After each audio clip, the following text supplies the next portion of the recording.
আমাদের মধ্যে অনেকেই আছে যাদের অল্প বয়সে চুল দাড়ি পেকে যাচ্ছে। এবার অল্প বয়সে চুল দাড়ি কেন পেকে যাচ্ছে আজকে এটা নিয়ে আলোচনা করব। অল্প বয়সে কেন চুল দাড়ি পেকে যাচ্ছে তার আগে জানবো আমাদের এই যে চুল যে কালো রং হয়ে আছে সেটা কি কারণে। আমাদের এই চুলের গোড়ায় একটা পিগমেন্ট, একটা রং থাকে যেটার নাম হলো মেলানিন। ওই মেলানিনের জন্যই আমাদের চুলটা কালো থাকে। ওই মেলানিনটা আবার কোথা থেকে আসছে? মেলানিনটা আসছে একটা মেলানোসাইট সেল থেকে। ওই মেলানোসাইট কোষ থেকেই মেলানিনটা নির্গত হয়ে আমাদের চুলটা কালো রাখে। তো ওই মেলানোসাইটটা আবার কোথা থেকে আসে? মেলানোসাইটটা আসে মেলানোসাইট স্টেম সেল থেকে।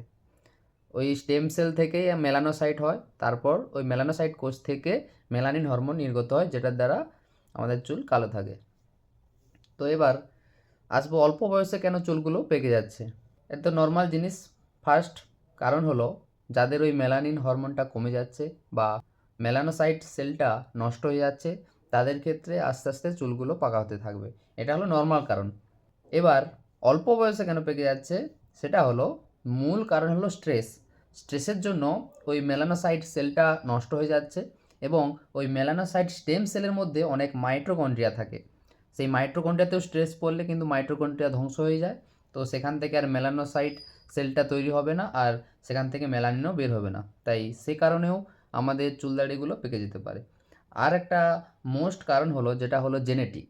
দাদুদেরও অল্প বয়সে চুল দাড়ি পেকে যেত, সো তোমারও ওই রকম হবে, যেটা হলো জেনেটিক। এটা একটা গুরুত্বপূর্ণ ফ্যাক্টর। আবার অনেক রোগ আছে যেটার কারণেও চুল দাড়ি পেকে যেতে পারে, যেমন ভিটিলিগো।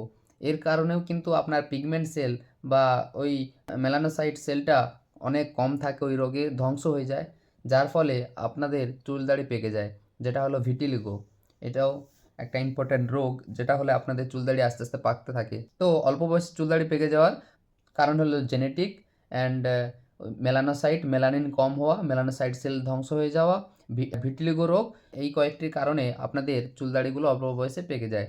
এর জন্য আপনাকে অবশ্যই ডার্মাটোলজিস্ট, স্কিনের ডাক্তারকে অবশ্যই দেখাতে হবে। সবাই ভালো থাকুন, সুস্থ থাকুন। অবশ্যই সুরজিৎকে ফলো করতে ভুলবেন না।